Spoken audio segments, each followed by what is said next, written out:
کہ کسی بھی قوم کا لوگ اس وقت فائدہ اٹھاتے ہیں جب وہ قوم اختلاف میں بڑھ جاتی ہے، جب وہ قوم فرقہ واریت میں بڑھ جاتی ہے، جب وہ قوم ایک دوسرے کو مرنے مارنے پر اتر آتی ہے۔ جہاں پر اختلافات آتے ہیں وہاں پر یہ چیز جان لو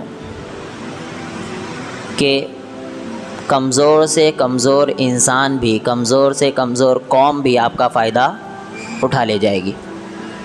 اس تعلق سے بھی کسی شاعر نے بڑا خوب کہا ہے، متحد ہو تو بدل ڈالو نظام گلشن، متحد ہو تو بدل ڈالو نظام گلشن، منتشر ہو تو مرو شور مچاتے کیوں۔ چلانے سے، ہائے ہائے کرنے سے کوئی فائدہ نہیں اگر آپ فرقوں میں بٹے ہوئے۔ منتشر ہو، اختلاف ہونا اس میں کوئی برائی نہیں ہے۔ یہ اللہ کے رسول صلی اللہ علیہ وسلم کے زمانے میں بھی صحابہ کرام رضوان اللہ علیہم اجمعین کے درمیان ہوئے ہیں، لیکن اختلاف کو اس لیول تک لے جانا کہ آپ سامنے والے کو کافر کہو، سامنے والے کو جہنمی کہو، سامنے والے کو پر یہ فتوے لگاؤ کہ سارے کے سارے حق آپ ہی ہو، باقی ساری دنیا غلط ہے۔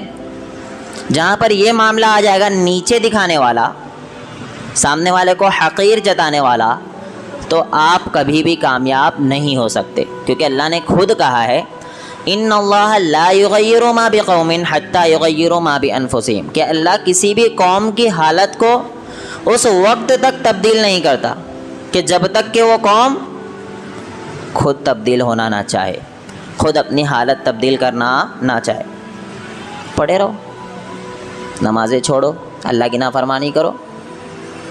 جتنے غلط کام ہیں سارے کے سارے کام امت محمدیہ میں ہوتے۔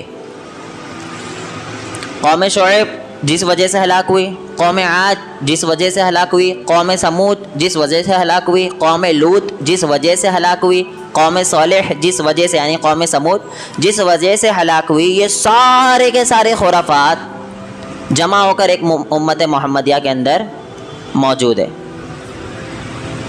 آپ کو پتہ ہونا چاہیے صرف ایک وجہ سے قومیں ہلاک ہو جایا کرتی تھی، جیسے آپ لے لو ناپ تول میں کمی کرنا، یہ اتنا بڑا سبب تھا کہ اللہ رب العالمین نے انہیں ہلاک کر دیا۔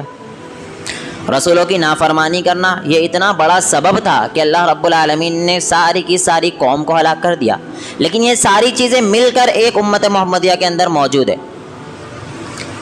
وہ تو رسول اللہ صلی اللہ علیہ وسلم کی دعا کی وجہ سے ہم اور آپ محفوظ بیٹھے ہوئے، ورنہ کرتوت ایسے نہیں ہے کہ آپ خاموش بیٹھے رہو، یعنی سکون سے بیٹھے رہو۔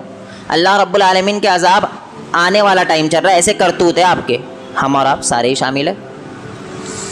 تو اس مسئلے کو حل کرنے کے لیے اب آئیے ہم قرآن اور حدیث کی طرف لوٹتے ہیں کہ اللہ رب العالمین کیا کہتا ہے۔ اللہ کہتا ہے وَاعْتَصِمُوا بِحَبْلِ اللَّهِ جَمِيعًا وَلَا تَفَرَّقُوا، تم سارے کے سارے مل کر اللہ رب العالمین کی رسی کو مضبوطی سے تھام لو، وَلَا تَفَرَّقُوا، اور فرقہ واریت میں نہ بٹو اور اختلافات میں نہ بٹو۔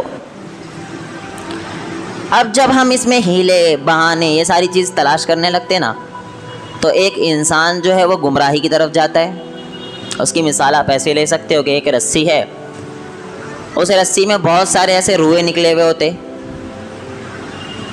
رسی ہوتی ہے کپڑے کی رسی پکڑ لو آپ، اس میں سے ایسے روئے نکلے ہوتے، تو اس روئے کو پکڑنا بھی ایکچوئل میں رسی کو پکڑنا ہے۔ یہ ایک ہیلا بہانہ فرقہ واریت میں بٹنے کا۔ خود رسول اللہ صلی اللہ علیہ وسلم سے پوچھئے کہ اللہ کی رسی کیا ہے۔ اللہ کے رسول کہتے ہیں، یہ روایت معطا امام مالک کے اندر بغیر سند کے ساتھ ہے اور مستدرک علی الصحیحین میں سند کے ساتھ موجود ہے کہ ترکت فیکم امرین، میں تمہارے درمیان دو چیزیں چھوڑ کر جا رہا ہوں، لن تضلوا، آپ ہرگز ہرگز گمراہ نہیں ہو سکتے، ما تمسکتم بہما کتاب اللہ و سنت رسول صلی اللہ علیہ وسلم او سنتی، کہ میں تمہارے درمیان دو چیزیں چھوڑ کر جا رہا ہوں، تم ہرگز ہرگز گمراہ نہیں ہو سکتے جب تک آپ ان دو چیزوں کو مضبوطی سے تھامے رہو گے۔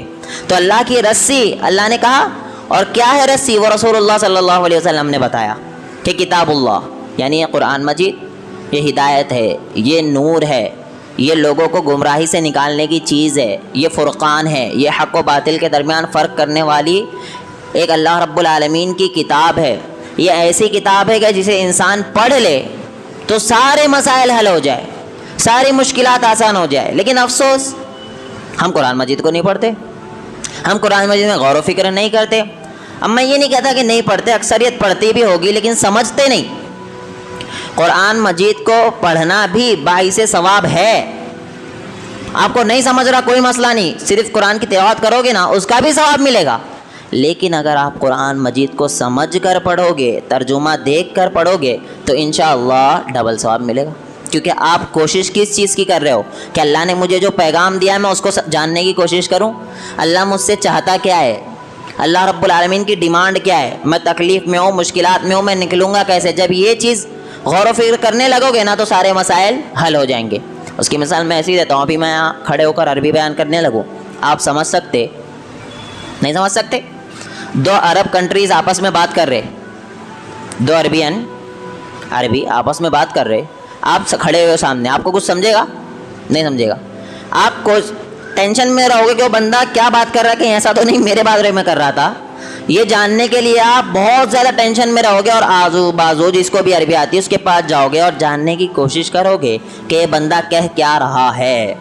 بھائی جب ایک یہ معمولی سی عربی دنیا والی جاننے کے لیے ہم اتنا بھاگ رہے تو قرآن مجید جو رب العالمین کی کتاب ہے اس کو ہم نے کتنی بار پڑھ لیا، کتنی بار سمجھ لیا؟ یہ ساروں کے لیے، سارے اس میں شامل ہے۔ ہم اور آپ رفع الیدین سمجھ کر کے سمجھ رہے جنت میں جاؤ گے نا، رفع الیدین کرنے سے آپ کو جنت نہیں ملنے والی۔ جنت آپ کو کیسے ملے گی کہ آپ جب قرآن اور حدیث کے اوپر کما حقہ ویسے عمل کریں گے جیسے صحابہ کرام رضوان اللہ علیہم اجمعین نے کیا ہے۔ آپ شرک و بدعت سے دور رہیں گے، آپ اللہ رب العالمین کی نافرمانی سے دور رہیں گے، تب جا کر آپ کو جنت ملے گی۔ تو اللہ نے کہا کہ فرقہ واریت میں نہ بٹو اور اللہ کی رسی کو مضبوطی سے تھام لو، اور وہ رسی کیا بتایا؟ کتاب اللہ، اللہ کی کتاب سب سے پہلی۔ تو آپ پکڑے کتنے رسی پکڑے؟ اپنے سے پوچھنا ذرا بیٹھ کے کہ بھائی کتنے ہیں جو اللہ کی رسی کو پکڑ لیے؟ وہ مت سوچنا کوئی تو رسی ہوں گی اس کو پکڑ لیں گے، وہ نہیں ہے۔ وہ رسی ہے کتاب اللہ جو ہدایت کا نور ہے، جو فرقان ہے۔ یہ وہ کتاب ہے جس کو پڑھ کر اللہ رب العالمین نے پڑھنے والوں کو عروج بخشا۔ یہ عروج پر گئے ہی تھے قرآن مجید کی بدولت، اور ہم زوال پہ جا رہی ہے کیونکہ قرآن کو ہم نے چھوڑ دیا ہے۔ دوسرا صحیح مسلم کے اندر رسول اللہ صلی اللہ علیہ وسلم نے بیان کیا کہ میں آپ کے درمیان دو بھاری چیزیں چھوڑ کر جا رہا ہوں۔ مدینہ اور مکہ کے درمیان ایک جگہ ہے جس کا نام قم ہے، وہاں پر رسول اللہ صلی اللہ علیہ وسلم نے خطبہ ارشاد فرمایا اور وہاں پر بیان کیا، صحیح مسلم کے اندر ہی روایت ملتی ہے کہ اللہ کے رسول نے کہا میں تمہارے درمیان دو بھاری چیزیں چھوڑ کر جا رہا ہوں اور آپ ان دونوں کو مضبوطی سے تھامے رکھنا۔ پہلا جو بتایا وہ کتاب اللہ یعنی قرآن مجید۔ تو سب سے پہلے اللہ کے رسول صلی اللہ علیہ وسلم جس کی تعلیم دیتے نا وہ کتاب اللہ ہی ہے، وہ قرآن مجید ہی ہے۔ تو پتہ چلا ہم عروج پر جائیں گے، کب جائیں گے؟ جب ہم قرآن کا کما حق ہو ویسے حق ادا کریں گے جیسا ادا کرنے کا حکم ہے۔ دوسرا جو صحیح مسلم کے اندر ملتا ہے وہ ہے اہل بیت۔ اہل بیت کون لوگ؟ رسول اللہ صلی اللہ علیہ وسلم کے گھر والے، اللہ کے رسول صلی اللہ علیہ وسلم کے رشتہ دار، اللہ کے رسول صلی اللہ علیہ وسلم کے ساتھ اٹھتے بیٹھتے چلتے پھرتے، اہل بیت گھر والے، حضرت علی رضی اللہ عنہ اور سارے بہت سارے۔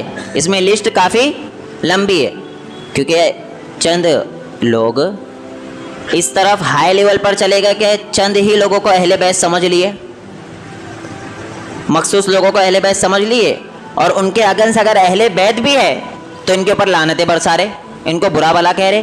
لیکن جہاں قرآن میں اہل بیت آئے گا نا تو اس سے مراد یعنی رسول اللہ صلی اللہ علیہ وسلم نے احادیث میں اہل بیت کہا ہے نا، اس سے مراد سارے اہل بیت ہے۔ اگر حضرت علی رضی اللہ عنہ اہل بیت میں سے یقیناً ہے، کوئی شک نہیں، تو حضرت عقیل بھی اہل بیت میں سے ہی آئیں گے، یہ چیز یاد رکھنا۔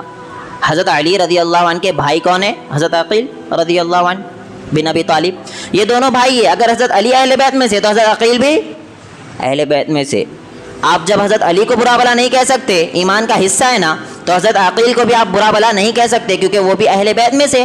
رسول اللہ صلی اللہ علیہ وسلم نے یہ تنبیہ کی تھی کہ اہل بیت کا خیال رکھنا. یہ دو بھاری چیزیں اللہ کے رسول چھوڑ کر گئے ہیں.